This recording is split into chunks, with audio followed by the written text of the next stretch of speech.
सफर में ओ साथी तमाणी दमंज सदा ढोल ढाटी असी जे उवासी सफर में ओ साथी तमाणी दमंज सदा ढोल ढाटी असी जे उवासी।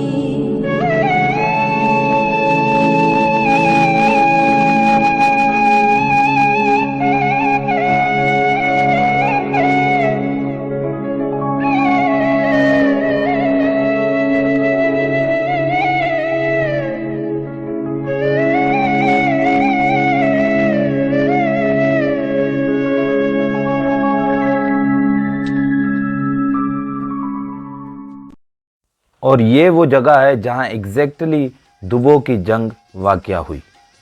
होशू शीदी के मकबरे से कुछ ही एकड़ के फासले पे ये जगह मौजूद है। होशू शीदी के हवाले से तारीख में बहुत से वाक़यात दर्ज हैं।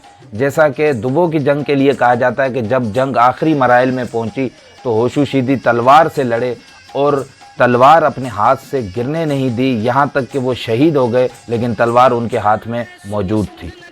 बहादुरी के इस मंज़र को जब अंग्रेज़ फ़ौज के कमांडर जनरल चार्ल्स नेपियर ने देखा तो वो बहुत मुतासिर हुआ और उसने होशू शीदी को पूरे सरकारी एजाज़ के साथ दफनाया और उनकी कब्र के कुतबे पे ये लिखवाया कि the monument marks the last resting place of one of the Amir soldiers who was killed in the battle of Hyderabad while bravely fighting.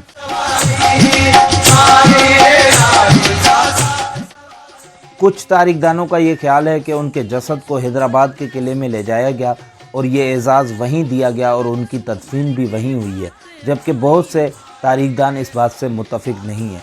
ये हवाला अनीस अंसारी ने अपनी किताब यादगिरियों में कैप्टन मोइनुद्दीन के मजमून दी डे शीदी फेल रोज़नामा डान 23 दिसंबर 1962 में छपा, उसका हवाला देते हुए ये बात की है कि उन्होंने ये नेपियर की किताब सिंध की फतह में पढ़ा था।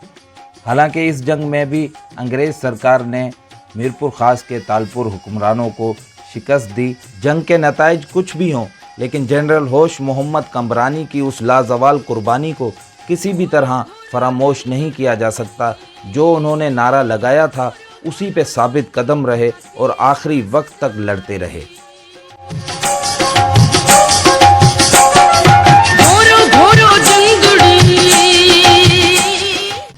यहाँ भी अंग्रेज़ों ने अपने सिपाहियों को और अपने ऑफिसर्स को खराजे अकीदत पेश करने के लिए, जो कि दुबो की जंग में मारे गए, उनके लिए मोनूमेंट तामीर करवाया और उन तमाम के नाम दर्ज किए। इसी जगह पर एक कदीम कब्रिस्तान भी है जो कहा जाता है कि अंग्रेज़ सिपाहियों की वो कब्रें हैं।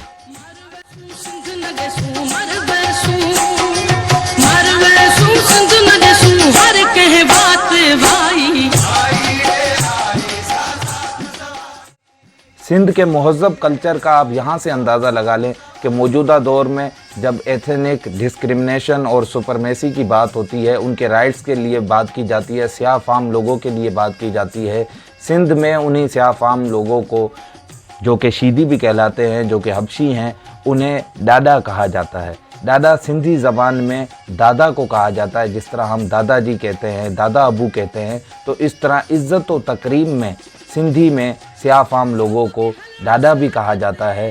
सिंधी ज़बान में डाडा इज़्ज़त और बुजुर्गवारी के तौर पर इस्तेमाल किया जाता है, जिस तरह सिंधी में बेटियों को अम्मा और अमड़ भी कहा जाता है। सिंधियों की तरफ से स्याह फाम की तकरीम व ताज़ीम की यकीनन दो वजूहात हैं। एक, हमारे प्यारे नबी हज़रत मोहम्मद सल्लल्लाहु अलैहि वसल्लम ने जो ग़ुलामों को हकूक़ दिए, जो ग़ुलामों को इज़्ज़त दी, हज़रत बिलाल हबशी रज़ी अल्लाह ताला अन्हो। और दूसरा ये कि सिंध के कल्चर में भी ये चीज़ शामिल है कि उन्होंने गैरों को हमेशा अपने साथ रहने वालों को गले से लगाया और उनकी इज़्ज़तों का पास रखा। सिंध के बहादुर सूरमाओं की जब भी बात होगी, होश मोहम्मद शीदी का नाम उनमें नुमाया होगा। बस इसी जज्बे और इसार के साथ, इसी हुब्बुल वतनी के साथ हमने अपने सूबे की खिदमत करनी है। हमने अपने सूबे और मुल्क को तरक्की की राह पे गामजन करना है।